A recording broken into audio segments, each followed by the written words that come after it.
The afternoon sun was heavy over the crowded bazaar of Portside City.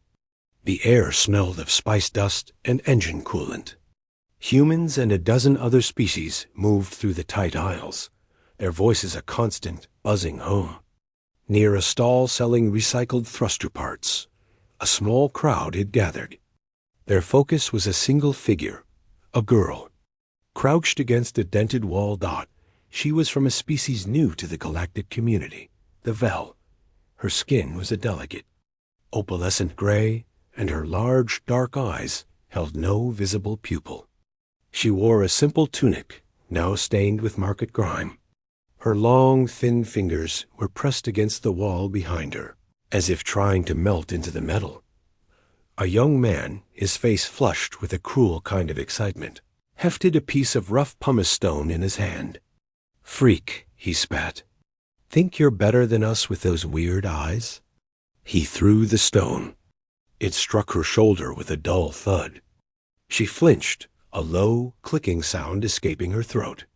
The crowd, a mix of humans and a few bored-looking Shrell, chuckled or simply watched. Another stone, this one from a different human, clipped the side of her head. A faint, silvery fluid welled from a shallow cut.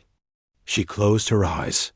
The cruelty was casual, a way to break the monotony of a long shift. The Vel were quiet, physically slight, and their world had just been admitted into the Galactic Accord. They were an easy target for fear dressed as mockery. The stones were not large, but they were many, a steady, peppering rain of contempt. Then the crowd parted. A human man moved through them. He was not particularly imposing. His clothes were worn, a mechanic's jumpsuit tied around his waist, a simple gray shirt beneath. His face was lined, not with age, but with a quiet fatigue. He moved without spectacle, placing himself between the girl and the throwers. The next stone, a jagged bit of concrete, struck him high on the back. He grunted, a solid, accepting sound. He did not turn around. He simply stood there, his back to the aggressors, his body a wall before the Vel girl. The throwing stopped. The silence was abrupt, filled only with the distant sounds of the market. "Move aside, old man," the first youth sneered. "She's not worth it." The man on the ground finally spoke. His voice was low, calm, like stone settled at the bottom of a river. "She is today." The youth laughed, a harsh bark. "What, you like aliens now?" "She's a bug. A scared little bug." The man slowly turned his head, just enough to look at the speaker over his shoulder. His eyes were a steady gray. "I don't know her, but I know what a mob looks like. I know what stones feel like. And I know that today you stop." The confidence of the crowd wavered. They had not signed up for a confrontation with another human, especially one whose gaze held no fear, only a weary resolve. The dynamic had shifted. The easy target was gone, replaced by something unfamiliar. The lead youth, not wanting to lose face, stooped for a larger rock. "Your funeral." He hurled it. The man did not dodge. The rock struck his rib cage. The air left his lungs in a pained rush, but his feet did not shift. He absorbed the blow, the impact loud in the quiet. He blinked, swallowed, and then straightened his posture again, as if settling a heavy weight more firmly on his shoulders. "Are you finished?" he asked, his voice slightly strained but clear. The girl behind him made a soft, frantic clicking.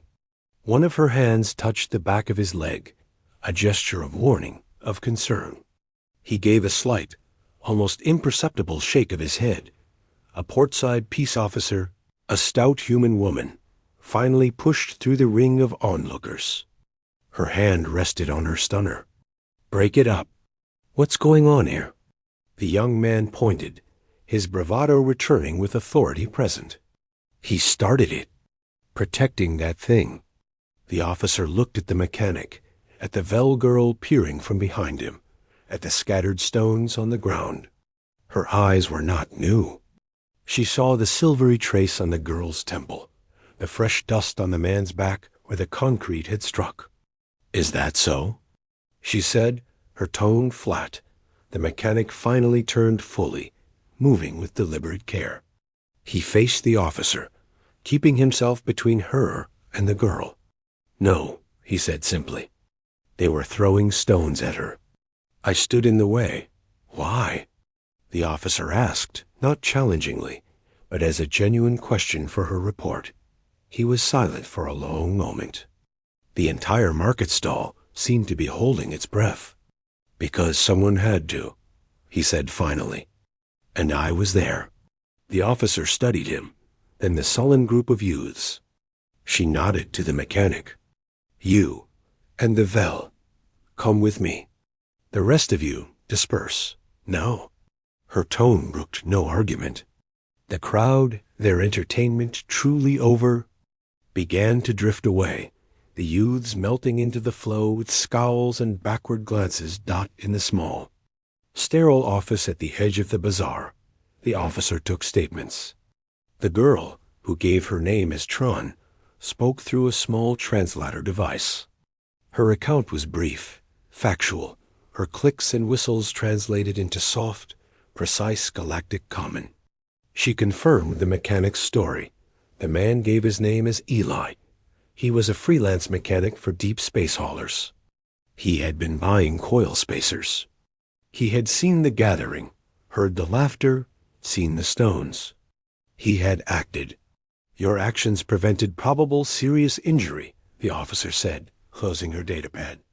"But you took a risk. They could have turned on you with more than rocks."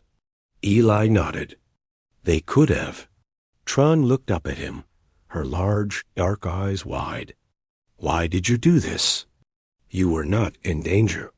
You are not of my people. The risk was not yours to take." Eli looked at his hands, calloused and stained with old grease. He seemed to be searching for an answer in the lines of his own skin. "A long time ago," he said, his voice even quieter now, "on my homeworld, people threw stones. Not at aliens. At other humans. For being different. For believing different things. For looking a certain way. I saw it. Once, when I was very young, I did nothing." He lifted his gaze to meet hers. "I have carried the weight of that silence ever since. The stones they threw today were not just at you. They were at that memory. I could not be silent again." He stood, his movements stiff. A dark bruise was already forming on his side where the larger rock had struck. "Is that all, officer?" The officer dismissed them with a warning to be careful. The two of them walked out into the dimming light of the portside evening. The neon signs were flickering on, casting pools of colored light on the walkways. Tren walked beside him, her steps silent. "Your injury requires care," she stated. "It's fine," he said. "It is not fine. You intervened. I am responsible." Her logic was alien and absolute. She led him, not to a human clinic, but to a quiet, residential sector where a small community of Vel lived in adapted cargo modules. The air inside was cooler, subtly scented with something like ozone and lavender.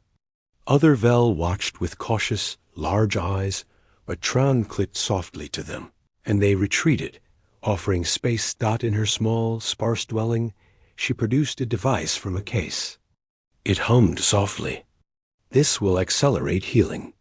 It will not be perfect, but it will help." She gestured for him to lift his shirt. He did, revealing the ugly, blossoming bruise. Tren made a soft, sighing click. She applied the device. A cool, tingling sensation spread through the tissue, and Eli felt the sharp edge of the pain begin to fade. "You spoke of stones on your world," Tren said as she worked. "My people have a history, too. We were prey, once, on our homeworld. We learned to hide, to be quiet, to offer no target. We thought the stars would be different. Today, we learned some things are the same." Eli watched her, the careful, precise movements of her hands. I'm sorry. Do not be. You showed something else is also the same. She put the device away. You showed that a predator can choose not to hunt, that a bystander can choose not to be blind. This is a powerful lesson. My people will remember this. I will remember this. She offered him a cup of a clear, warm liquid. He drank. It was tasteless, but a sense of calm spread through him. They will likely do it again, Eli said, the practicality of a hard life returning. Not to you, maybe, but to someone. Tran nodded, a very human-like gesture she must have learned. Yes, but now I will also remember. I may hide, or I may choose to stand, as you did. The choice now feels real. Eli finished his drink and stood to leave. At the doorway, Tron reached out and touched his hand, her thin, cool fingers resting on his knuckles. It was a gesture of profound thanks, of connection. The stones hit you, she said, but they did not make you fall. They made you a wall. Thank you for being a wall today, Eli. He gave her a small, tired smile, the first she had seen on his face. You're welcome, Tren. He walked back into the bustling, indifferent night of Portside City. The bruise on his side ached, but it was a clean ache. The weight he had carried since childhood, the weight of a boy's silence in the face of thrown stones, felt different. It had not vanished, but it had been joined by another weight, the solid, bearable weight of a choice made, of a stand taken. It was a weight he could live with Dot in her quiet module. Tron looked at the empty cup.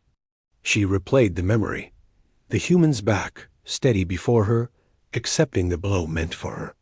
A wall. Not a weapon, not a shield generated by a machine, but a living, breathing wall of flesh and will. The story would be told among her people, not as a story of their victimhood, but as a story of a strange, compassionate strength found in an unexpected quarter of the galaxy. The title, in their clicking tongue, would translate roughly to The Day the Stones Changed Their Target and the Universe G.